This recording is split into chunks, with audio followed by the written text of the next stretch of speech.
Hello students. Today we start the new chapters. Okay, of the our 12. Okay, it is very important chapter. Chapter number 1. Okay, the name is a relation and function. You already basic concept is clear from the standard 11, but recall is must. Okay, so first we take the topic of function, not relation, right? So first we start the functions topics, right? So what is a function? You learn in standard 11. Understand? So the function and relation, so many types of the functions. Okay, you taught already in a previous years and the standard means the standard 11, right?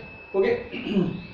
So the function has a set of ordered pairs. It depends on the relation, and the set is a correspondence, right? They are the two way. So the first way is simple, right? Is a function has a set of the ordered pair. So it's very simple. Let A and B are the two non-empty sets, right? Okay. So a relation F from A to B, so that a subset of A cross B. A cross B matlab you know that ordered pair या Cartesian pair, right? Ordered pair is called the function from A to B, right? यानी जो A cross B के अंदर जो भी element जितने भी A subsets है, all are the okay function from A to B. Understand? Okay. So A is the normally this time is domain and B is called your codomain, right? Okay. And A cross B, that means your the answer, that means range. Now A to B, if what the two major things. So in these definitions, for each elements मतलब small A belongs to ए, यानी जो small elements है वो set A में है, right? And there exist b in set B, यानी A के related small ए के रिलेटेड कोई ऐसा नंबर या कोई रिलेशन बी के अंदर है, right? So such that A B is belongs to F, तो this ordered pair is belongs to F, मतलब वो फंक्शन के अंदर है. Second point, when the A B belongs to F, यानी ए के रिलेटेड कोई भी उसकी इमेज है, ओके, और a c belongs to f भी है, तो डेफिनेटली बाय डेफिनेशन ऐसा है कि b is equal to c है, यानी दोनों इमेज अलग अलग नहीं है, right? It is called the function, right? Okay. So the if a B belongs to f, then b is called the image of a under f. तो definition बहुत clear है बच्चों के, सेट ए में से जितने भी एलिमेंट्स है उसकी कोई ना कोई इमेज आपको सेट बी में मिलेगी, जिसको हम लोग बी कहते हैं, राइट? तो वो फंक्शन है. अगर एक रिलेशन एक इमेज समझ लो कि एलिमेंट ए की कोई दो इमेज बी में नहीं होगी, only one and only one image ही होगी, तो वो फंक्शन है. अंडरस्टैंड? क्लियर? ओके. तो it is based on the order पे, that means the relation function, मतलब रिलेशन के ऊपर एक फंक्शन की डेफिनेशन है. ओके. फंक्शन, तो let A and B, okay, two non empty sets, then a function f from set A to set B, okay, is a rule या method भी हो सकता है, यानी correspondence, okay, which associated elements of set A to the set B, right? So such that is simple. All elements of set A is बहुत clear है कि all elements of set A to the in set B, यानी A की बराबर कोई ना कोई image B में आपको मिलेगी. Same way and elements of set A to a set is associated to a unique elements in set B. आया unique मतलब one and only, तो A की कोई एक ही इमेज आपको B में मिलेगी. Understand? So that's why it is called a function from A to B. Okay, so F is a function set from A to B, and we write F from A to B. Understand? If function okay, if function f from A to B, if function f from A to B, right? So A is called the domain of the function and B is called the codomain of function. Understand? So A is called the domain of function and B is called the codomain of function. So what is range? Okay, so the image of f image of A in set B, right? So set of all f images of A, okay, inside B is called the range of the functions, right? So range of function, that means is denoted by B is equal to Fa. We say that B is equal to Fa. It is called the range. F is equal to B. Understand इसको? Okay, तो ये बहुत एक simple चीज मैंने आपको बताई। अब देखो एफ ऑफ बी, वो मैं बता रहा हूँ इसके लिए। मान लो कि आपका जो रिलेशन है f x is equal to x plus 5 है बच्चों, राइट? ओके, हमारा फंक्शन है A from A to B है, जबकि ए है आपका डोमेन है 1 2 एंड 3, राइट? आपका जो को डोमेन है वो एन है, एन मतलब नेचुरल नंबर्स। चलो क्लियर? ओके, तो अब फंक्शन आया, आपने एक सेट बना दिया ए, और ये आपने बना दिया उसका दूसरा सेट, ए बनाया यहाँ पे बी, आपने एक के 1 2 एंड 3, अब आपने फंक्शन के अंदर 1 रख दिया तो 1 प्लस 6 मिला आपको। ओके, बी रख दिया 2b का तो आपको 7 मिला, 3 है तो यही। सो ए इसके साथ करस्पॉन्डेंस है, इसके साथ फॉर एनी करस्पॉन्डेंस, राइट? तो यहाँ पे आप देखो कि f ऑफ 1 की इमेज आपको 6 मिल रही है, f ऑफ 2 की इमेज जो है वो आपको 7 मिल रही है, f ऑफ 3 की इमेज है वो आपको 8 मिल रही है, राइट? तो और मैं और एक लिख देता हूँ, मान लो कि 9। चलो, तो ए सेट है, क्या है बच्चों? सेट। तो ए की कोई ना कोई इमेज बी में मिल रही है, तो आप जानते हो b is called the f image of a under f. B को क्या कहा जाता है? स्मॉल बी को, okay, a simple f image of a under f. Okay, तो ए को क्या कहा जाएगा? तो a is a preimage of b. क्या है? प्री इमेज ऑफ बी, याद रखना। 1 की जो 1 का आंसर 6 मिल रहा है, तो ए क्या है? एफ इमेज ऑफ ए है, तो 1 की ये इमेज है, ओके, अंडर एफ फंक्शन, आपकी फंक्शन एफ की वजह से आई, ओके, जो बी में मिल गई। बट 1 क्या कह सकते हो? तो ये 6 की प्री इमेज है, अंडरस्टैंड? क्लियर? ओके, तो अब देखो रेंज की बात हुई बच्चों, तो ए जो आंसर आया ना, it is called the range of the functions. क्या कहते हैं आप इसको? Range of the function. ये तो आपका था ही, को डोमेन है, डोमेन है, और 6 7 8 जो आपको मिला वो आपका क्या है? रेंज है। Understand this? ओके, एक सिंपल टॉपिक था, मतलब है जो बेसिक था हमारा, जो स्टार्टिंग है। ओके, तो हम लोग इसको फंक्शन से रिलेटेड करते हैं, right? What type of function है? Okay, here function f from a to b where a and b both are the real values, right? a and b belongs to r, real value set मतलब belongs to r, set a and set b both belongs to r, so this function is called the real function. Understand? This function is called the real function. Understand the simple concept of the functions? Yes or no? Okay, so the function हमने pair wise देखा, मतलब they are depends on the some relations a cross b that means, okay, और एक हमने इस simple equation से एक example solve किया और इसी के बेस हम लोग इक्वेशंस लाए। Understand this, right? ओके, तो is very easy to understand this function. Okay, एक सिंपल वन, जैसे कि आप बोलते हो फंक्शन, तो जैसे कि स्कूल में आपका रोल नंबर, तो क्लास के अंदर आपका जो रोल नंबर है एक बार बन गया है तो मान लो, ओके, तो सामने आपका ही नाम होगा, तो ये भी एक तरह का फंक्शन है। ओके, समझ में आ गया? रोल नंबर 1 तो सामने आपका ही नाम होगा, तो it is a simple example of the function. Okay, चलो, कंट्री एंड दिस मतलब आल्सो द कैपिटल्स, ओके, तो वो भी एक फंक्शन है। ओके, तो रिलेशन क्या हुआ? उसका कैपिटल्स हुआ, राइट? अगर इंडिया है तो दिल्ली रहेगा जब तक चेंज नहीं होता तब तक, राइट? तो आप ऐसा नहीं कह सकते फिर। Okay, understand? So this is also the examples of the functions. Basic हमारा एक कंसेप्ट था। ओके, चलो अभी हम लोग थोड़ा डिफरेंट टाइप ऑफ द क्या देखते हैं? फंक्शंस देखते हैं फटाफट थोड़ा, राइट? तो उसको रिवाइज भी कर लेते हैं, तो ताकि थोड़ी हमारी जो है वो समझ है वो आ जाए, क्योंकि सब में उसकी इनडायरेक्टली यूज होने वाली है।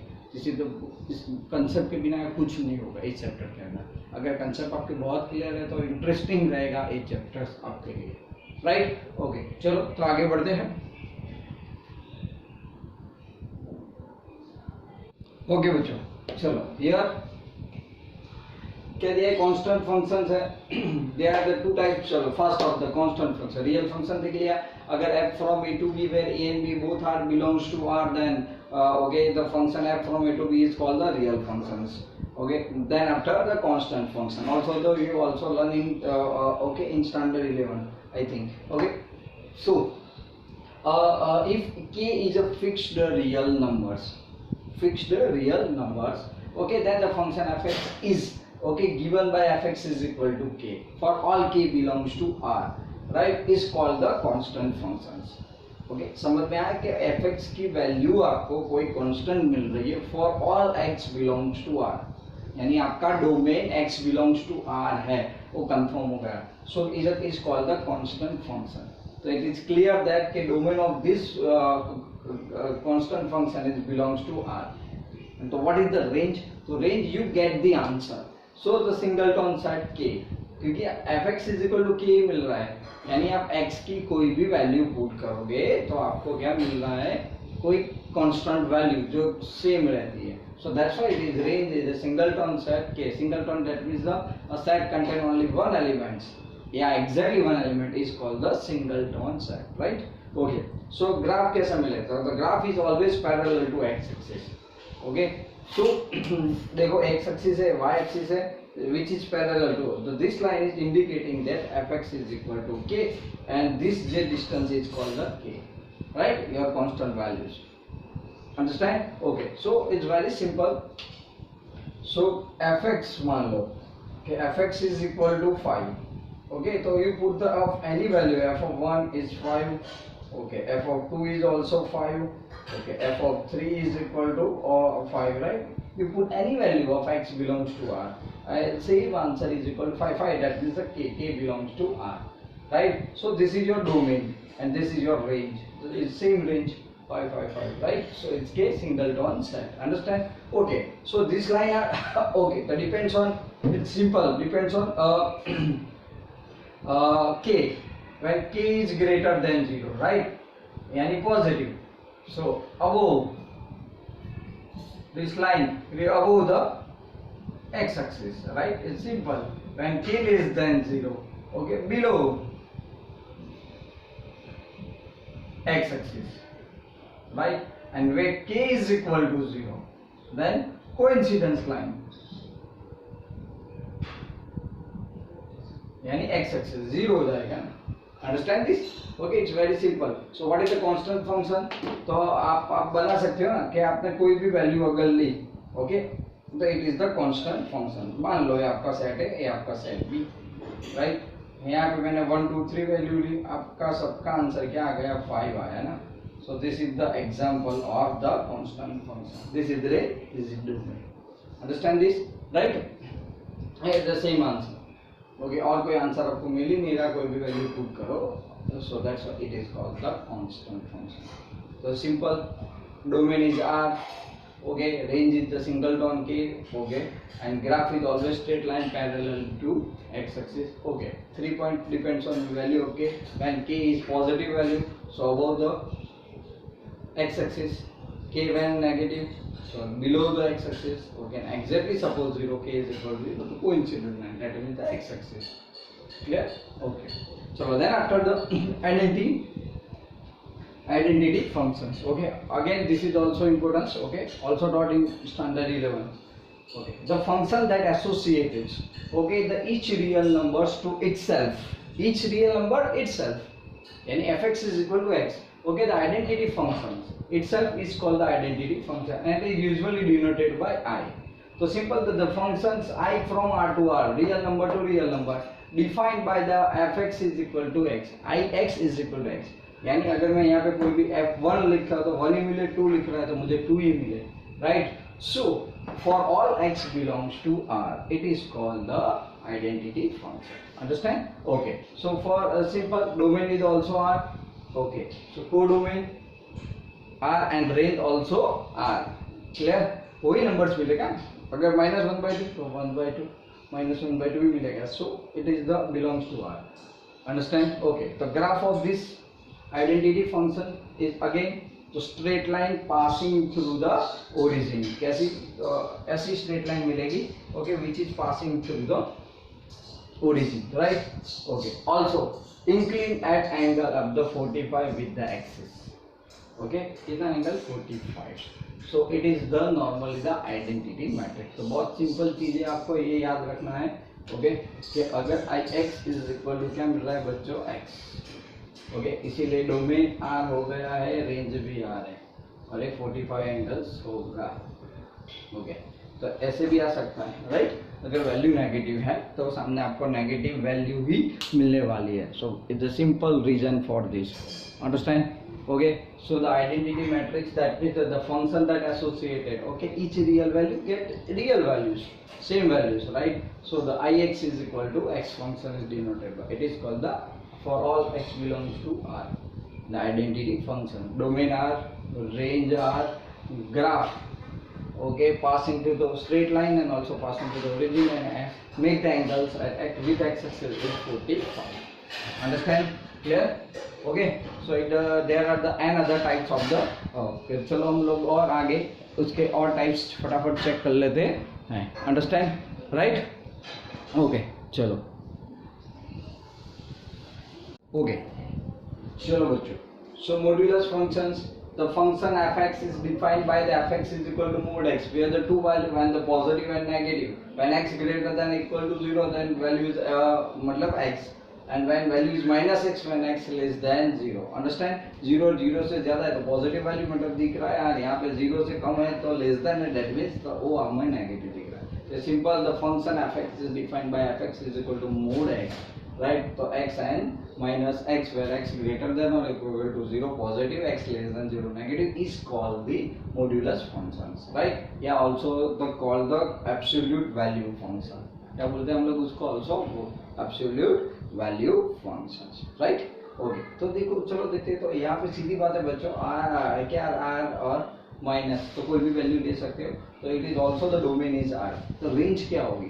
तो रेंज हमें सीधी बात दिखा रही है कि अगर पॉजिटिव वैल्यू है तो पॉजिटिव, नेगेटिव वैल्यू तो नेगेटिव. तो range is the set of all non negative real number where R plus, मतलब जो भी रेंज आएगी वो आर प्लस ग्रेटर देन और इक्वल टू 0 ही आएगा. क्यों? आपने बताया अगर ये नेगेटिव है तो ये नेगेटिव, तो नेगेटिव नेगेटिव क्या हो जाएगा? Positive. Understand? Okay, so it very simple. Okay, clear that domain और रेंज आपको क्लियर हो गया. Okay, graph. अब ग्राफ पे चलते हैं. तो ग्राफ पे है, बहुत सीधी बात है, ग्राफ आपको वी शेप का दिख रहा है. कैसा दिख रहा है? V shape, right?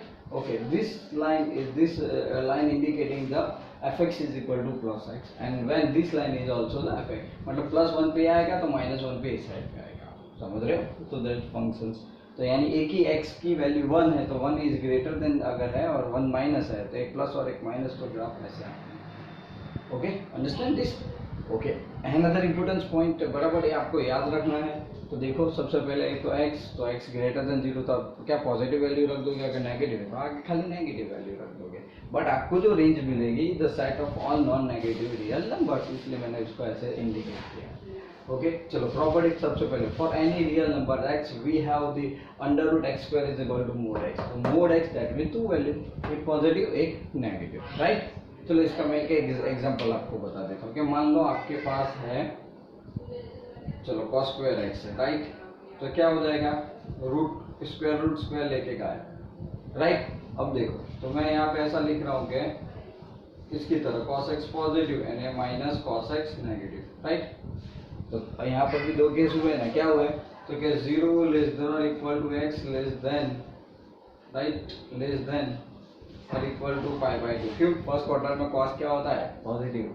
Second quadrant में नेगेटिव. यस, तो आप यहाँ पे लिखोगे कि π/2 less than x, okay, less than π.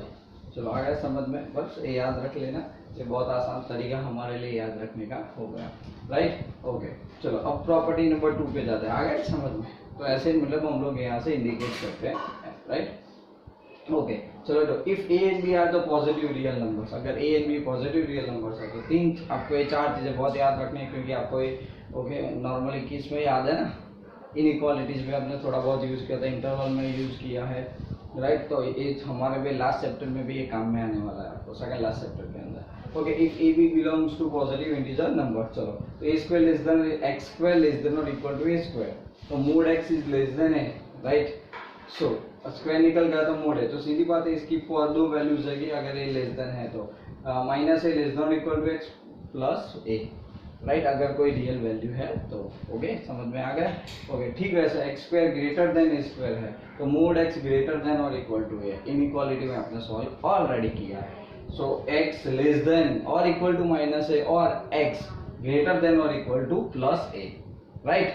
Okay, अब x square less than equal to निकल गया तो mod x is equal to less than है, तो माइनस है less than x less than है। Similarly x square greater than a square, so mod x is greater than a होगा, इसकी तरह निकल गया तो एक्स लेस देन माइनस है और एक्स ग्रेटर देन ए। ओके, तो प्रॉपर्टी कंपलसरी याद रखो क्योंकि इनडायरेक्टली हम लोग कहीं पर भी इसका यूज कर लेते हैं बच्चों, राइट। तो हम जितना मानते हो इतना मतलब आसानी से अगर करना है तो बहुत इंपॉर्टेंट चीज़ है। ओके, बेसिक चीज़ें वो करनी ही पड़ेगी, उसमें कोई ऐसा है ही नहीं कि हम लोग करें या नहीं करें तो चलेगा। ऐसी चीज़ ये याद रख लो, रिकॉल है, क्योंकि अगर फंक्शन चैप्टर करना है बहुत अच्छी तरह से करना है तो सारे कंसेप्ट आपको चाहिए मीन्स। ओके ओके, चलो और आगे हम लोग और दो फंक्शन चेक कर लेते हैं यहाँ पे। ओके, ये मॉड्यूल फंक्शंस आगे जो दिखा वो भी आपको पता है, अब हम करेंगे okay floor function and ceiling functions, right. Okay, तो चलो फटाफट वो भी चेक कर लेते हैं। ओके, चलो greatest integer function, it is also called the floor function, बहुत इंपॉर्टेंट है। Okay, the function f from r to r defined for fx is equal to okay this okay ऐसे, तो for all x belongs to r is called the greatest integer function या floor function, also the step functions। क्यों steps है वो भी पता चल जाएगा। ओके, step function, तो again okay this is greatest integer function याद रखना। Okay, it is called the floor functions. Okay, for the steps function also, so for any real value x when we use the symbol this and या ऊपर खोला floor function है ना, तो floor पे आप लाइन ब्रैकेट कर सकते हो। So to denote the greatest integer, okay greatest integer less than और इक्वल टू एक्स, याद रखना लेस देन और इक्वल टू, आपको इंटीजर लिखना है विच इज लेस देन और इक्वल टू एक्स, एक्स जो वैल्यू दी है उससे छोटा, राइट, इक्वल टू और less than, right. Okay, it is called the greatest integer functions. Okay, तो देखो मैं आपको एग्जांपल बताता हूँ, 2.75 है, क्योंकि अगर आपको ऐसे डेफिनेशन से पता नहीं चलेगा तो अब फॉर्मूला है कि it greatest integer less then, greatest integer लेना है बड़ा से बड़ा लेकिन x से छोटा। ओके, तो आपका 2.74 है। ओके, तो आप जानते हो ओके तो इसका इंटीजर क्या है, तो नियरेस्ट टू 3, पर आपको x से छोटा, तो x का इंटीजर क्या है 2, तो आपका आंसर 2 एंड लेस देन 2, तो 2.75 है वो क्या है, अगर नियरेस्ट इंटीजर है तो क्या होगा 2 ही होगा ना छोटा। ओके, 2.75 से अगर 3 लिख रहे हो तो ग्रेटर हो गया ना आपके x से, हमारा x 2.75 है ना, तो उससे तो बड़ा हो गया, आपको उससे छोटा इंटीजर लेना है, right. So it is called the floor function. Okay, now 3, तो 3 तो खुद इंटीजर है तो इक्वल टू और लेस देन, तो लेस देन और इक्वल टू तो 3 लिख सकते हैं। ओके, यहाँ पे 0.74, तो 0.74 आपने बोला सर 1 ले लेता हूँ, तो बाय डेफिनेशन क्या है ग्रेटेस्ट इंटीजर लेस देन और इक्वल टू x, तो 1 लोगे तो 0.74 तो इंक्रीज हो गया ना 1 से, लेस देन और इक्वल टू होना चाहिए, तो डेट मीन्स आप यहाँ पे 0 इंटीजर लिखोगे, अंडरस्टैंड। सिमिलरली -7.45, ओके तो 7 लिख दो, तो 7 लिखोगे तो नेगेटिव नंबर है, नंबर छोटा वो बड़ा हो जाता है, तो इससे छोटा डेट मीन्स -8, अंडरस्टैंड। सो बहुत क्लियर बात हो गई। इससे देखो ए आपका रियल वैल्यूज हो गया तो डोमेन आर हो गया, तो रेंज क्या मिला 2 मिला 0 3 -8, तो आपको z मिला, मतलब all integers, set of all integers, समझ रहे हो ना, बहुत आसान चीज बता रहा हूँ आपको। Okay, so now this is the graph of the greatest integer function या फ्लोर फंक्शन। ओके, तो बहुत इंपॉर्टेंट है, क्या याद रखना है, तो greatest integer value that means less than और ग्रेटर लेस देन और equal to x, right. Okay, तो देखो यहाँ पे 2 है तो 2 से कम है, एग्जैक्ट 2 को टच नहीं कर रहा है। ओके, 1 से ज्यादा बट 2 से कम, राइट। फिर ये 0 से ज्यादा, तो हमने जो लिए वैल्यूज उसके हिसाब से मैंने बनाया, राइट। तो बहुत इंपॉर्टेंस है, एक बार फिर से चेक करो, ये आपके लिए याद रखना है, क्योंकि अगर ये वैल्यू आए तो कंफ्यूजन ना हो, क्योंकि इसके बिना पॉसिबल नहीं है फिर। ओके, नॉर्मली समझ के करना, राइट। तो फिर जैसा फ्लोर है तो सीलिंग फंक्शन भी होगा ही, अंडरस्टैंड, गॉट इट। ओके, तो बहुत बेसिकली था, ये हमने आपको बता दिया, ये समझ में आ गया। ओके, तो इसका ग्राफ है, ध्यान से देखो तो y, okay, so that's why it is called the step functions, right, clear. तो फ्लोर फंक्शन भी कह सकते हो, आपको स्टेप फंक्शन भी कह सकते हो। Okay, floor function, step function या ग्रेटेस्ट इंटीजर फंक्शंस, चलो क्लियर, अंडरस्टैंड टॉपिक्स, ये चीज समझ में आ रही है ना। ओके, तो देखो इससे भी तो आपको यहाँ पे लेना है लेस देन और इक्वल टू x, तो जो वैल्यूज है उससे बड़ी नहीं होनी चाहिए, इंटीजर ही लेना है, right. But the less than और equal to one x. Clear? Okay, कोई डाउट इसके अंदर नहीं ना? ओके, तो चलो आगे बढ़ते हैं। तो फिर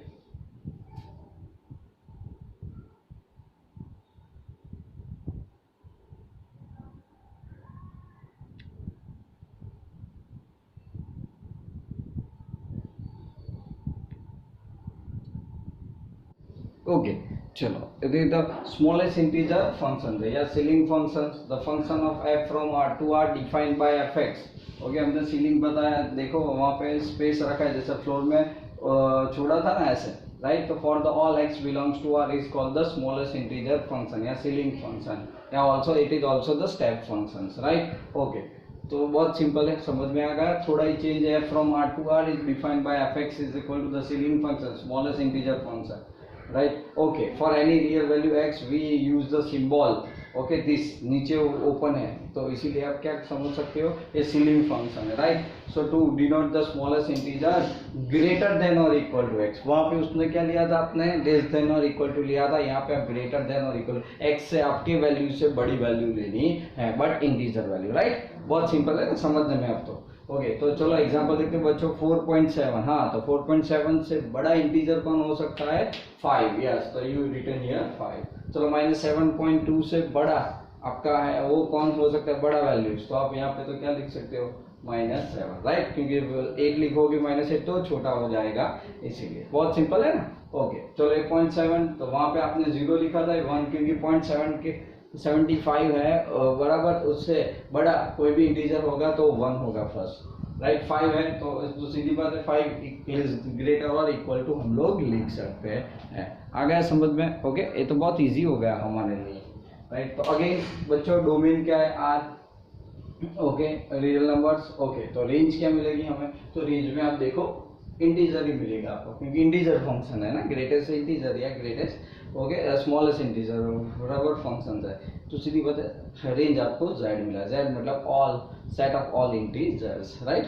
0 भी हो सकता है। ओके, चलो अब तो मैंने यहाँ पे ग्राफ बनाया, तो सो that's why it is called the step functions. ध्यान से देखो, ओके, 1 से बड़ा है, 2 से बड़ा है, 3 से बड़ा नहीं है।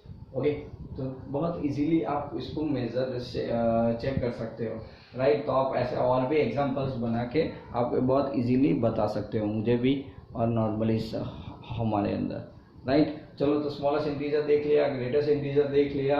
ओके, तो सिग्नम भी आप जानते हो, सिग्नम फंक्शन भी, राइट? तो सिग्नम फंक्शन में नॉर्मली क्या होता है बच्चों? तो सिग्नम फंक्शंस के अंदर आप क्या करते हो, बराबर 3 वैल्यूज मिलते हैं ना आपको, 1, -1 एंड 0, तो उसके अंदर जो रेंज होता है, ओके, सिग्नम फंक्शन होता है उसके लिए, तो सिग्नम फंक्शंस आपको बताइए ना, ओके?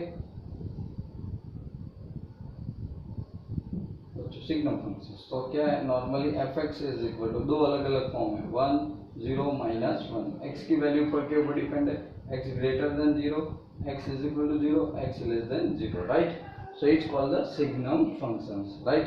बहुत आसान है। ओके, तो डोमेन भी आप लिख सकते हो इसका, डोमेन क्या मिलेगा बच्चों? r, right? Also the range, तो रेंज तो आपको सीधे दिख रही है ना, 3 ही मिल रही है, तो क्या लिख सकते हो यहाँ पे नॉर्मली -1, 0 है 1, राइट? ये आपका रेंज है। बस तो ग्राफ भी उसी 3 के लाइन के अंदर ही आएगा, एक्स एक्सिस ऊपर 1 नीचे -1, राइट? तो बहुत इजी हो गया सिग्नम फंक्शन तक। ओके, सो बच्चों अब नेक्स्ट लेक्चर के अंदर हम लोग मेन चीज शुरू करेंगे 1 on 2, okay, bijective, subjective, injective, okay, functions and the exercise. Okay, ये बेस बहुत ज़रूरी था, इसीलिए आपको मैंने बता दिया।